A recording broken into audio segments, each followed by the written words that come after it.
Bloomberg Audio Studios. Podcasts, radio, news.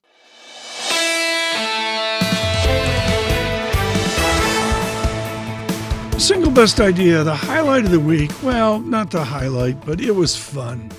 Mark Messier joined.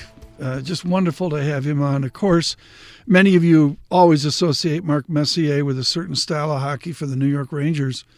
But really, a claim happened earlier with the Edmonton Oilers. Now, they're in the Stanley Cup, and we talked to Mr. Messier about that. He seemed to tilt to the Florida Panthers, but in honor of Mark Messier and his great charity to New York City, the Mark Messier Foundation, and his effort with first responders, let's do a hat trick of women here on single best idea. Katy Kaminski is in Boston out of the Andrew Lowe Combine at MIT. It's hugely math-based. It's hugely trend-based. She and I are on the same page on that.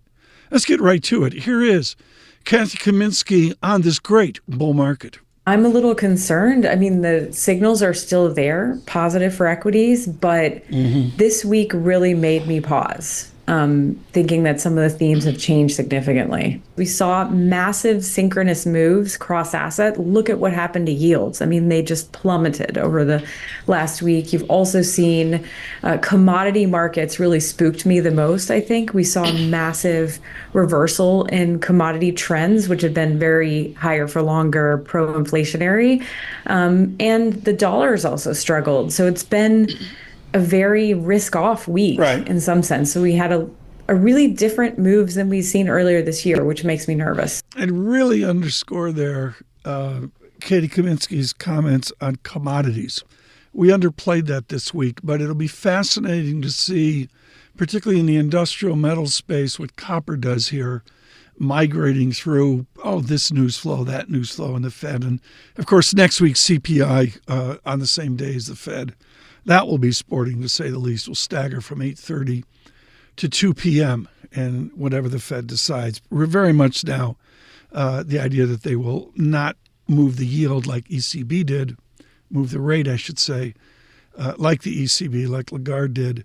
Citigroup, I know, just as we go to taping here, moving from July to September on their first rate cut. Speaking of rate cut, there's people going the other way. What if we saw a rate increase due to a buoyant economy? We got an update from Lindsey Piegza of Stifel. She's very lonely out there, saying just hold off on the rate cut chit-chat. She emphasized that again, maybe pulling away a little bit from the rate increase. On where we are with jobs, Lindsey Piegza of Stifel.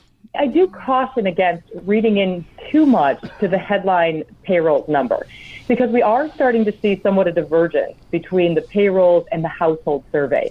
Payrolls are consistently reaching new highs month after month, but the household survey really has shown somewhat of fatigue, plateauing over the past, I would say, 6 to 8 months.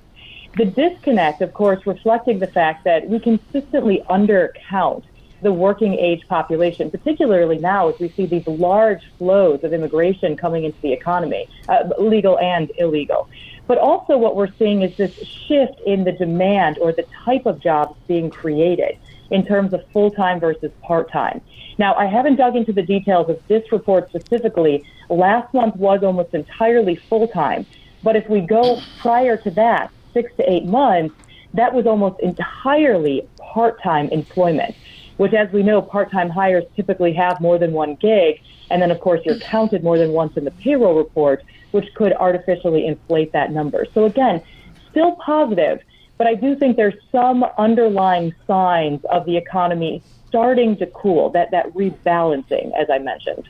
Lindsey Piegza with Stifel. We told you there'd be a bonus round today. We usually do 2 voices, but we've got to go 3 voices. And, it's sort of like at the end of Raiders of the Lost Ark, where they find the Ark and they put it in storage in the Pentagon, and it's this huge storage chamber, and the Ark's lost forever somewhere in the bowels of the federal government of the United States.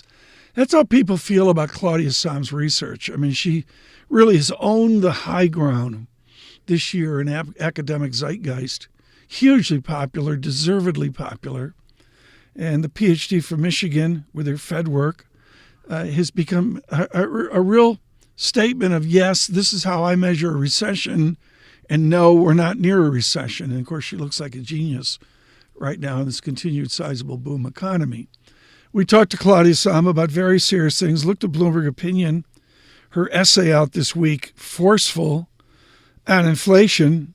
And of course, with Claudia Sahm, you've got to go to the anecdotal inflation in the Sahm kitchen. And once again, it's about her damn cats. I think I'm doing what a lot of Americans are. When things get more expensive, you go switch to a cheaper brand. Puffy, my kitty, she's more than happy to eat dry Purina cat food. It was on sale last week. Oh, switching from Science Diet over to Purina.